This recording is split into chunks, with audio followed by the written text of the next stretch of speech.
everyone, this is Dia and welcome to my channel and my another video। अगर आप मेरे channel पे पहली बार आए हैं तो प्लीज़ सब्सक्राइब इट, और अगर आप इससे पहले से जुड़े हुए हैं थैंक यू सो मच। मैंने जो अपने पिछले केक के वीडियोस डाले हैं उस पर मुझे बहुत से लोगों ने पूछा है कि आप केक तो बहुत अच्छे बना लेती हैं बट उसमें क्या क्या चीज़ें रिक्वायर होती हैं जिसके थ्रू हम बेकिंग कर सकते हैं। इनिशियल लेवल पे बेकिंग के लिए बहुत ज़्यादा सामानों की ज़रूरत नहीं होती है हमें, हम कम सामानों के साथ भी अच्छे से बेकिंग कर सकते हैं घर पे। इवन जो मैं केक बेक करती हूँ वो भी मैं कुकर के अंदर ही बनाती होती हूँ। आज के इस वीडियो में मैं आपसे वही चीज़ें शेयर कर रही हूँ कि हमें बेकिंग के लिए जो कम से कम सामान चाहिए होता है, जो मैंडेट होता है, वो क्या क्या चाहिए होता है। सबसे पहले जो हमें ज़रूरत होती है वो होती है वेइंग मशीन। जब भी हमें केक बनाते हैं, स्पॉन्ज बनाते हैं, तो उसके मेजर करने के लिए हमें वेइंग मशीन का होना बहुत ज़रूरी होता है। जो बेकिंग के लिए कप्स मिलते हैं मार्केट में वो हमेशा सेम मेजरमेंट्स के नहीं मिलते होते हैं। कभी कभी 220 ग्राम्स के मिलते हैं, कभी कभी 250 ग्राम्स के मिलते हैं, और हम सेम रेशियोज नहीं डालेंगे जो हमें बताए गए हैं। उससे क्या होता है, हमारा जो स्पॉन्ज होता है उसके बिगड़ने के चांसेस रहते हैं। अगर हम इस वेइंग मशीन को यूज़ करते हुए स्पॉन्ज को बनाते हैं तो उससे जो हमारा मेजरमेंट आता है वो बिल्कुल परफेक्ट आता है रेशियो में भी, और उससे जो हमारा स्पॉन्ज बनता है वो हमेशा सही बनता है। वेइंग मशीन के बाद आती है बारी एक छानने के लिए, जो होती है हमारे को छलनी चाहिए होती है, जो मैंने बिल्कुल सिंपल छलनी ली हुई है अभी ये वाली। जो इस तरह की छलनी होती है वो यूजली हमारे घरों में अवेलेबल होती है, और अगर ना हो तो ये हम परचेज भी कर सकते हैं। ये बहुत ज़रूरी होती है बिकॉज़ जब भी हम मैदा या फिर कोई भी शुगर वगैरह लेते होते हैं स्पॉन्ज को बेक करने के लिए, तो उसको छानना बहुत ज़रूरी होता है। अगर हम उसको छानते नहीं हैं तो उनमें जो लम्स होते हैं वो रह जाते हैं, और उसके बेसिस पे भी हमारा जो स्पॉन्ज है वो ठीक से नहीं बन पाता है। ये भी होनी बहुत ज़रूरी है। तो ये हो गई हमारी दूसरी चीज़ बेकिंग के लिए। तो थर्ड नंबर पे बारी आती है हमारे टिन की। जो टिन होता है वो हम चाहें तो वैसे घर के भी जो स्टील के बर्तन भी होते हैं उसमें हमारा स्पॉन्ज होता है वो घर के बर्तनों में बन सकता है। बट इस तरह के जो बर्तन आते हैं, इस तरह के जो स्पेशल जो टिन्स आते हैं जो केक के लिए ही बने होते हैं, अगर हम इसमें केक बनाते हैं तो उसमें शेप वाइज काफ़ी सही बनते हैं हमारे केक्स, और वो दिखने में भी अच्छे लगते हैं। तो मेरे पास इस तरह के टिन्स अवेलेबल हैं। हाफ kg में भी आते हैं ये, और ये 250 ग्राम्स में भी आते हैं, 1 kg में भी आते हैं। तो ये भी होना काफ़ी ज़रूरी होता है वहाँ पर, जिससे कि हम केक बना पाएँ। तो बेसिकली ये चीज़ मैं आपको बता रही हूँ, that is only for sponge, not for the proper cake.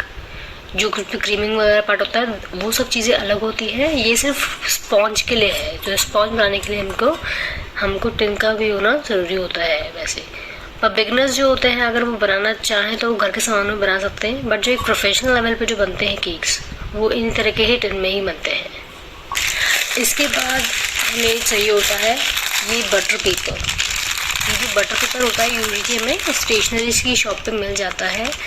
Butter paper ज़रूरी क्यों होता है कि जब भी हम मिक्सचर जो बनाते हैं स्पॉन्ज के लिए, एक टिन पे चिपके नहीं, नीचे से बेस उसका चिपके नहीं, तो हम नीचे पहले इसी के साइज़ का, टिन के ही साइज़ का बटर पेपर काट के हम इसे यहाँ पे लगाते हैं with the help of oil, जिससे कि हमारा जो केक का बेस है वो चिपके ना, और वो इजीली डिमोल्ड होता है हमारा केक इस टिन से। तो हमारी जो चौथी चीज़ है that is butter paper which is required for any kind of sponge baking. इसी सिलिकॉन के ब्रशेस भी आते हैं, तो ये जो ब्रश होते हैं इसकी हेल्प से हम इसको, जो भी ऑयल होता है उसकी हेल्प से हम पूरा ऐसे लगा सकते हैं। हाथ हैं काफ़ी गंदे नहीं होता है, और वो अच्छे से भी पूरा स्प्रेड हो जाता है हमारा ऑयल भी जो भी होता है। इस तरह इन 5 चीज़ों के अलावा एक चीज़ और है जो दिस इज कॉल्ड स्पैचुला। जब भी कोई हम मिक्सचर को हम घोलते हैं तो इसकी हेल्प से अगर हम करते हैं तो ये क्या होता है कि काफ़ी अच्छे से इसको मिक्स करता है। एक स्पॉन्ज को बेक करने के लिए ये चीज़ बहुत एसेंशियल होती है, जिसके थ्रू हम अपना केक आराम से बेक कर पाते हैं। इसके अलावा जो मैं स्पॉन्ज बेक करती हूँ वो मैं करती हूँ कुकर के अंदर, तो उसे 10 मिनट के लिए या फिर 5-7, कम से कम भी 7 मिनट के लिए, मैक्सिमम 10 मिनट के लिए मैं उसे प्रीहीट करके रखती हूँ, जिससे कि स्पॉन्ज जो है अच्छा बन सके। अगर आपकी कोई भी क्वेरी होती है केक सीखने से रिलेटेड तो प्लीज़ आप कमेंट बॉक्स में मुझे बताइएगा, मैं आपको उसका आंसर ज़रूर करूँगी। तो ये सब चीज़ें हो गई है स्पॉन्ज को बनाने के लिए। जब हमारा स्पॉन्ज रेडी हो जाता है तो उसको हमको कम से कम रूम टेम्परेचर पर रखना होता है आधे से पौन घंटे के लिए, सिर्फ ठंडा होके उसके बाद हम उसे डीमोल्ड कर पाते हैं। उसके स्पॉन्ज के हम लेयर्स को कट करते हैं तो हमें ज़रूरत होती है इस नाइफ। इसका रीज़न ये होता है कि काफ़ी लेंथ वाइज काफ़ी अच्छा होता है ये, तो इससे हम अपने जो स्पॉन्ज के लेयर है वो इजीली कट कर पाते हैं। हम जब भी स्पॉन्ज को कट करते हैं वो यूजुअली हम करते हैं इस टर्न टेबल पे। टर्न टेबल इस तरह की होती है, इस तरह की। तो इस टर्न टेबल का जो फ़ायदा होता है वो ये होता है कि टर्न टेबल जो होती है हमारे पास में उसको हम इजीली रोटेट कर सकते हैं इस तरह से। ये 3 तरह की आती है, एक प्लास्टिक की, एक एक्रेलिक की और एक होती है मेटल की।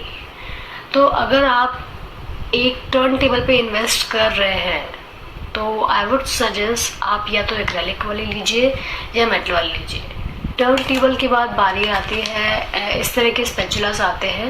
एक मेरे पास अभी मिसिंग है, अदरवाइज एक वो बिल्कुल वो इसी टाइप का ही होता है, बस उसमें भी ऐसे जो डाउन स्लोप जा रहा है वो डाउन स्लोप में नहीं जाता है, वो प्लेन होता है। तो इस तरह के सेट आते हैं मार्केट में।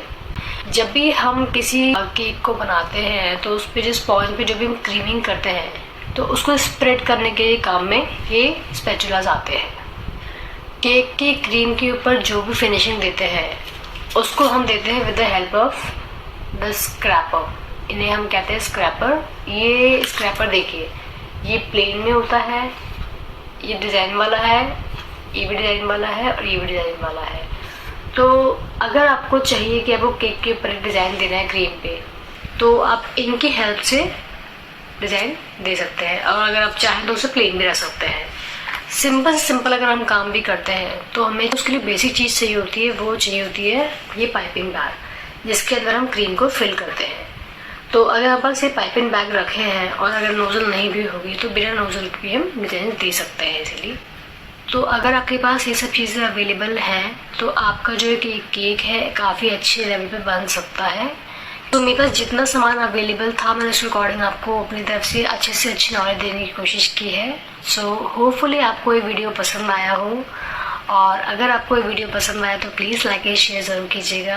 तो आज की वीडियो में इतना ही, मिलते हैं एक नई वीडियो में। So take care and bye.